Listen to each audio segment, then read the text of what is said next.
Thank you, Loretta, and my thanks to everyone, too, who's been involved in organising and supporting this event. I want just, in the time I've got, to say a little bit about Christian Aid, a bit about why it matters to me, and a bit about why I hope its work will matter to you as well. Many of you here will know already a lot about Christian Aid. Some of you won't. And one of the things you may not know, if you don't know much about it, is that its title is very confusing, because it's not about evangelism and it's not about handouts.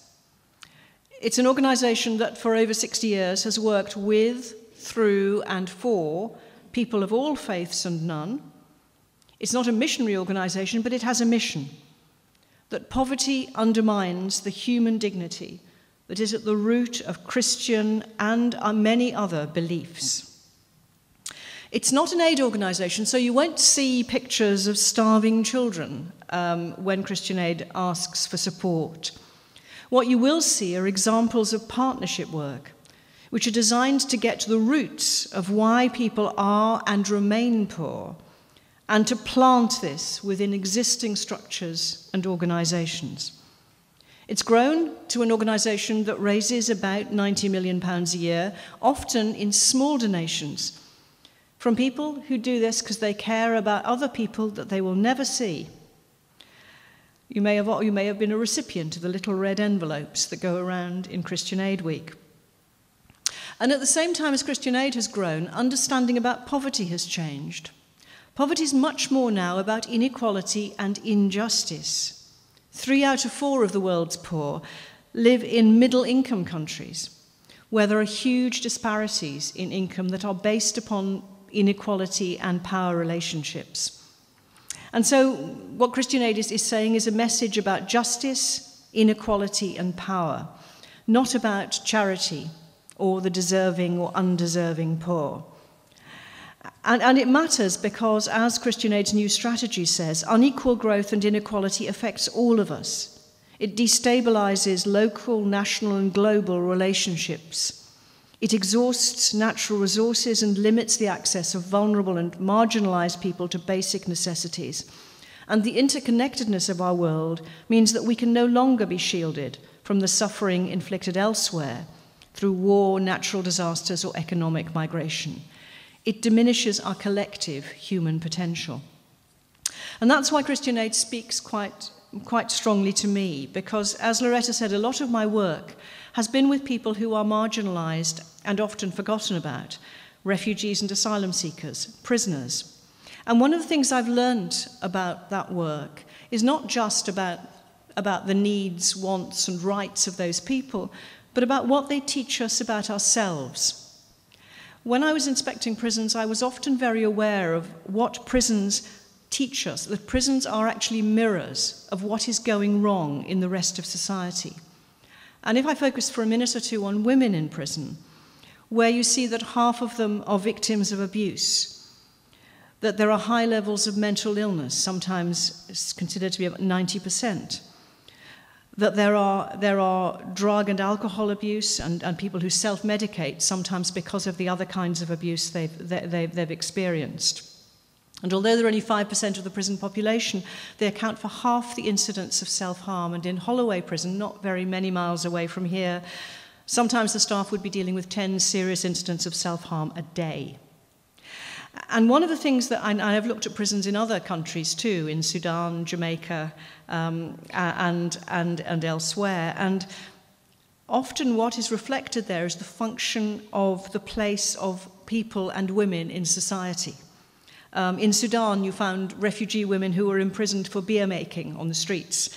The people who drank the beer were mysteriously not imprisoned. And in Northern Ireland, women who were imprisoned, for half the women going into prison for non-payment of fines, often television licenses, because they happened to be the ones at home when the man or woman called.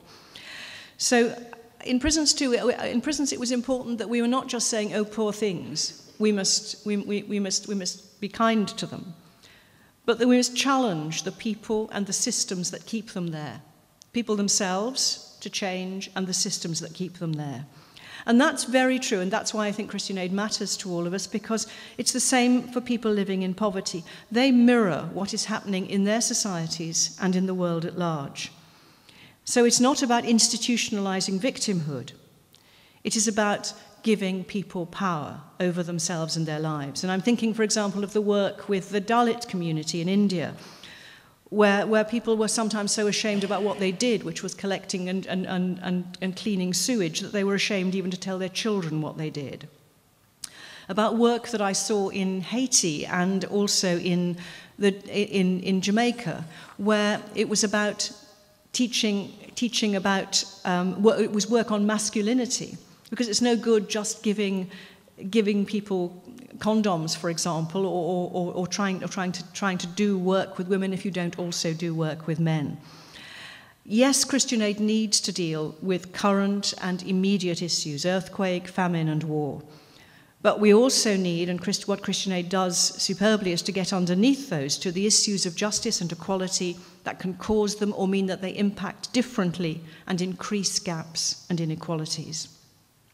I'm reminded I did a great trip with Paul Valentine, who's here, to the Democratic Republic of the Congo, and work with women living with AIDS, and to make them self-reliant, to think about what living meant, but also to work with the army and the police who had sometimes brutalized women in relation to the gender-based violence that sadly has been endemic in parts of the east of that country.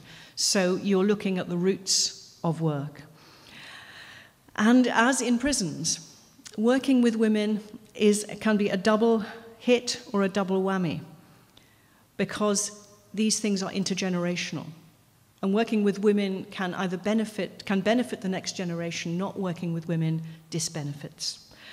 And that is the philosophy of Christian Aid, and why I've been proud to be chair of Christian Aid for the last 4 years, and will continue to be an ardent supporter of its work. It channels a passion for justice into strong programs that can make a real difference to people's lives now and to their hopes for the future. Not just about symptoms, but about causes, the aim being to eradicate poverty. And that's why I'm particularly pleased to be able to introduce the film about Afghanistan. I visited Afghanistan to do some work with the Human Rights Commission there that was working on human rights within prisons. And what I was aware of was that this was led by some very brave women who were risking a lot. We left, they stayed, and were in situations of conflict and opposition. And so that links very much to what I've been saying and to the film that you're about to see. So thank you very much for listening.